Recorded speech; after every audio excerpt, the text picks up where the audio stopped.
सुश्री प्रणीति शिंदे जी। अध्यक्ष महोदय, आपने मुझे बजट के ऊपर बात करने के लिए मौका दिया, मैं आपका तहे दिल से शुक्रिया अदा करती हूँ। हम भारत के लोग, जो हमारे संविधान की प्रस्तावना है, इन 4 शब्दों में भारत की ताकत और महानता छुपी है। न कोई जात, न धर्म, न भाषा, न पहराव, सिर्फ हम भारत के लोग। इसी में ही हमारी पहचान है और इसी में हमारी गरिमा बसी हुई है। पर पिछले कुछ सालों में इस पहचान को, इसी ताकत को धर्म की राजनीति से कमज़ोर बनाया गया है। आज 2024 के बजट पर बात करने के लिए आपने मुझे मौका दिया। मैं थोड़ा आपको इतिहास में ले जाना चाहती हूँ। हम सब जानते हैं और पूरा विश्व ये मानता है कि कुछ शतकों पहले भारत सोने की चिड़िया थी। उस समय जीडीपी और इस प्रकार की चीज़ें नहीं थी, पर भारत इकोनॉमिकली और कल्चरली विश्व की एक महाशक्ति थी। और हम ये भी जानते हैं कि भारत में शूरवीरों की कोई कमी नहीं थी। बावजूद इसके मुट्ठी भर हमलावरों ने हमें कई बार लूटा, और न सिर्फ लूटा, हमें सैकड़ों साल गुलाम बनाए रखा। ऐसे क्यों हुआ? पहले मुगल, फिर अंग्रेज ने भारत पर राज किया। ये वो कर पाए क्योंकि सोना, चांदी, हीरे जवाहरात, पैसे की कोई कमी नहीं थी। लेकिन कमी सिर्फ एक बात की थी, और वो थी सामाजिक एकता की। धन, दौलत, ताकत कुछ मुट्ठी भर राजाओं और समाज के ठेकेदारों के पास थी। 90% समाज प्रताड़ित था, और मैं ये कहूँगी कि जानबूझकर इन्हीं समाज के ठेकेदारों के द्वारा देश गरीब रखा गया था। आज हमारा देश दुनिया की 5वीं लार्जेस्ट इकोनॉमी है, और मुझे ये उम्मीद ही नहीं बल्कि पूरा विश्वास है कि हम जल्द ही दुनिया की पहले नंबर की इकोनॉमी बनेंगे, क्योंकि इसके प्रगति की मजबूत नींव स्वतंत्रता के बाद के सरकार ने रखी थी। पर इसी के साथ आज हम सामाजिक तौर पर जात, पात, धर्म की शाखाओं में बिखरते जा रहे हैं, कमज़ोर होते जा रहे हैं। फाइनेंशियल इनइक्वालिटीज़ बढ़ती जा रही है। पैसा और सत्ता कुछ चंद ठेकेदारों के पास संचित हो रहा है, या मैं ये कहूँगी कि सत्ता की लालसा में ऐसा करवाया जानबूझ के जा रहा है। मेरी ये सब बातें कहने का तात्पर्य यही है कि समाज की प्रगति सिर्फ मजबूत इकोनॉमी से ही नहीं, समाज की एकता में है, और हमें इतिहास में हुई गलतियों को दोहराने से बचना चाहिए। बीजेपी पिछले 1 दशक से सत्ता में है, पर इनके मुताबिक आज भी हिंदू खतरे में है। क्या ये हकीकत है, या फिर बीजेपी हिंदुओं को इस डर में रखकर अपनी राजनीति चमका रही है? आप बताएं, जो संस्कृति हजारों साल गुलामी के जंजीर में जकड़ी पड़ी है, रहने के बावजूद जिंदा है, जिंदा ही नहीं सारे विश्व में अपना डंका बजा रही है, वो खतरे में कैसे आ सकती है? पर फिर सोचने पर मुझे महसूस होता है कि बीजेपी और उनकी नीतियां की वजह से हिंदू खतरे में है। एक नदी के बहाव की तरह बहती चली आ रही हमारी हिंदू संस्कृति है। सामने आने वाले हर कट्टरता के पहाड़ों को काटते हुए, हर पत्थर के सेंध लगाते हुए वो बह रही है। उसके बहाव को ना कोई तलवार काट सकती है, ना ही कोई पहाड़ रोक सकता है। पर आज दुर्भाग्यवश उसी नदी के बहाव रोककर कट्टरता में ढालने की कोशिश की जा रही है, और मैं समझती हूँ कि यही भारतीय संस्कृति के पतन का कारण बन सकता है। अध्यक्ष महोदय, डॉक्टर बाबा साहेब अम्बेडकर ने बनाए गए संविधान के बदौलत पिछड़े और दलित वर्ग को आरक्षण के जरिए समाज में स्थान और सम्मान मिला, पर आज वह आरक्षण भी इनके नजरों में खटक रहा है। इसीलिए सभी सरकारी और निम्न सरकारी कंपनीज का प्राइवेटाइजेशन करके इनडायरेक्टली आरक्षण खत्म करने का षड्यंत्र बीजेपी कर रही है। स्पीकर सर, इनके मुताबिक गए 2014 के पहले कोई भी अच्छा काम देश में नहीं हुआ, और कुछ महानुभावों के मुताबिक देश आज़ाद ही 2014 में हुआ। खैर, आप कितनी भी कोशिश कीजिए, लेकिन इस सच्चाई को नहीं झटला सकते कि आज जो भारत चांद पर पहुंचा, उसकी नींव इसरो के रूप में पंडित नेहरू जी ने रखी थी।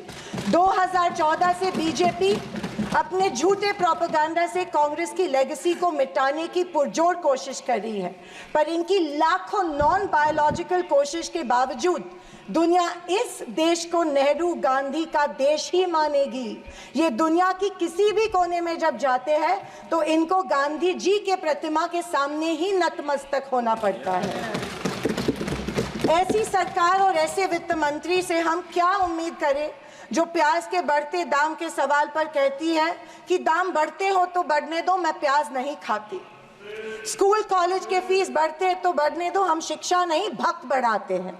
पर फिर भी जनता की प्रतिनिधि होने के नाते मेरा दायित्व है कि मैं लोगों के प्रश्न इस सदन में समक्ष पेश करूं। अध्यक्ष महोदय, पंतप्रधान किसान सम्मान योजना के बारे में मैं बोलना चाहती हूं। पंतप्रधान किसान योजना के माध्यम से किसानों को सालाना 6,000 रुपए दिए जाते हैं। 2,000 रुपए 3 इंस्टॉलमेंट्स में दिए जाते हैं। 2,000 रुपए दिए जाते हैं, लेकिन 18% फर्टिलाइजर्स के सैक पे उनको जीएसटी के माध्यम से देना पड़ता है। एक किसान एक साल में कम से कम 1 लाख के फर्टिलाइजर खरीदता है, तो आप 6,000 रुपए देते हो लेकिन 18,000 उनसे लेते हो। ये किस तरह की नाइंसाफी हुई उस किसान पे? आप मजाक उड़ा रहे हो उस किसान का। 6,000 रुपए देते, 18,000 रुपए जीएसटी के माध्यम से लेते हो। जब यूपीए की सरकार थी तब फर्टिलाइजर्स और औजारों पे से जीएसटी एग्जेम्प्ट की गई थी। मेरी मांग है कि 2,000 रुपए का जो अमाउंट है, जो 6,000 सालाना मिलते हैं, वो बढ़ा के 12,000 किए जाने चाहिए।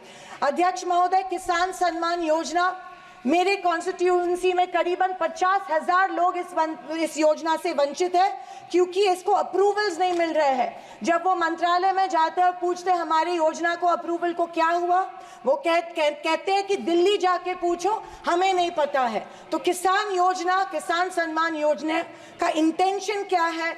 या तो किसानों को फंसाया जा रहा है किसान योजना के माध्यम में से।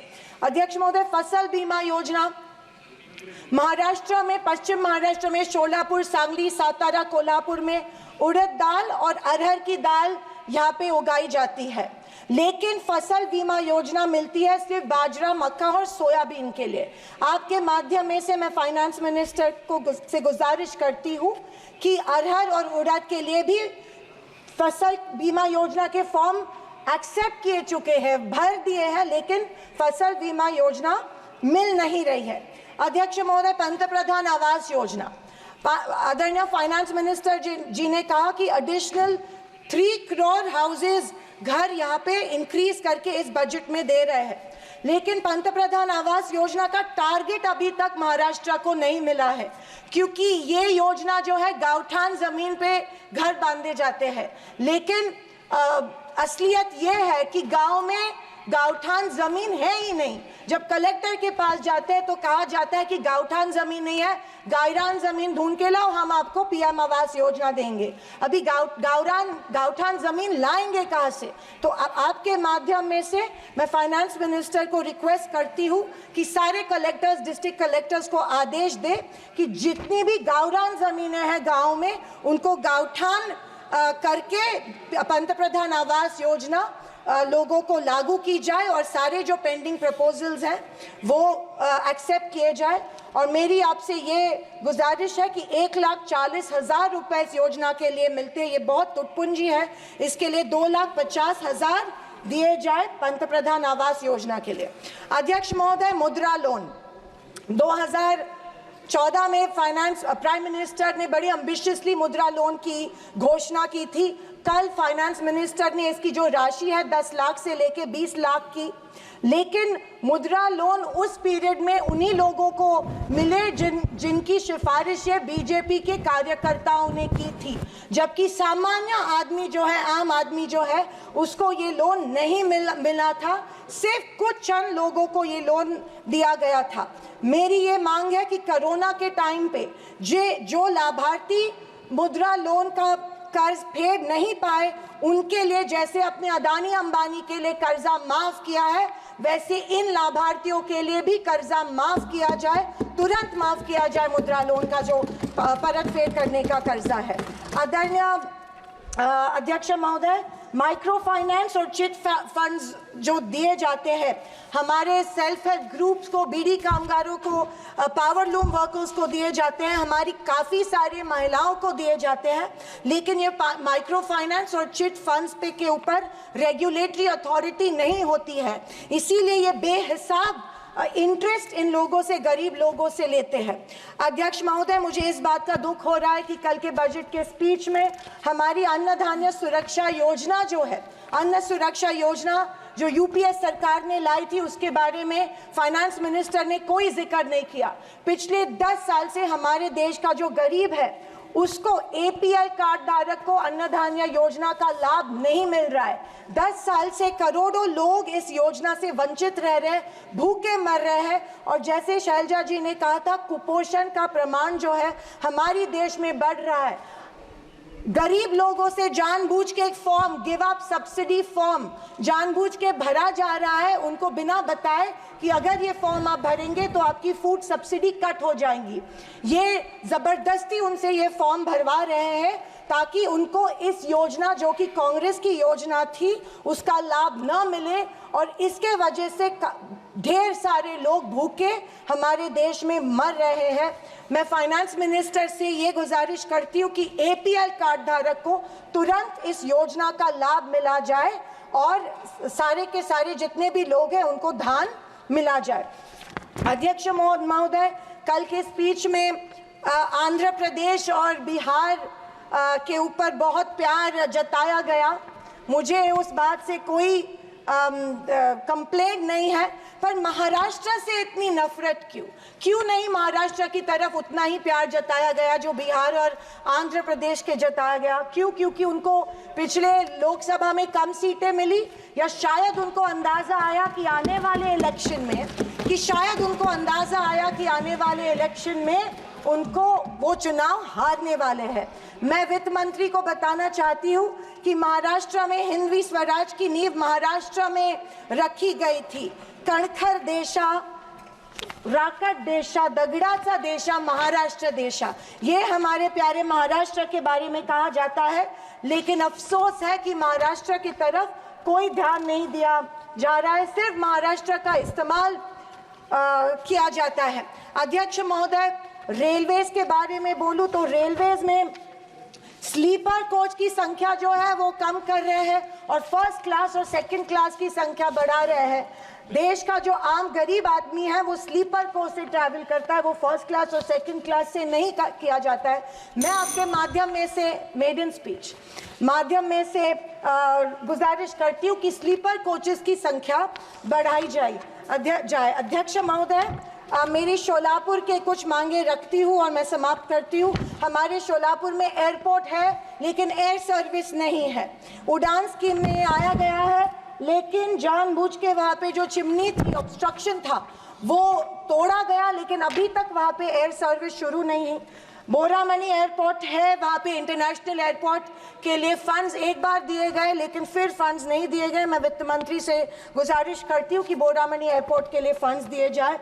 मंगलवेढ़ा जो हमारा तालुका है, वहाँ पे जो इरिगेशन स्कीम है, वहाँ के 35 गांव जो है वो पानी से वंचित है। मैं विनती करती हूँ कि वो गांव के लिए भी आप इरिगेशन स्कीम जल्द से जल्द अप्रूव करें। अंत में मैं यही कहना चाहती हूँ कि बीजेपी विपक्ष की अवहेलना कर रही है कि हमें इतनी सीट्स मिली, जनता ने अस्वीकार किया, पर आपके 400 पार का क्या हुआ? पर मैं उनसे कहना चाहूँगी कि हम स्वीकार करते हैं कि सरकार बनाने के लिए पर्याप्त सीट्स नहीं जीत पाए। हाँ, हम हमारी बातें जनता को बेहतर तरीके से शायद नहीं समझा पाए, लेकिन ये भी कहना चाहूँगी कि हार गए तो क्या हुआ, झोला उठा के चल नहीं देंगे, यही डटे रहेंगे। एक मजबूत विपक्ष के रूप में भारत की जनता की आवाज़ बुलंद करते रहेंगे, सिर्फ और सिर्फ इस देश के लिए और इस देश के जनता के लिए। और आखिरी कुछ शब्द कह के मैं समाप्त करना चाहूँगी कि सत्ता की लालच में ना फैलाओ समाज में ध्रुवीकरण का रोग, सत्ता की लालच में ना फैलाओ समाज में ध्रुवीकरण का रोग, आपकी हस्ती मिटा देंगे हम भारत के लोग। जय हिंद, धन्यवाद, जय महाराष्ट्र। धन्यवाद।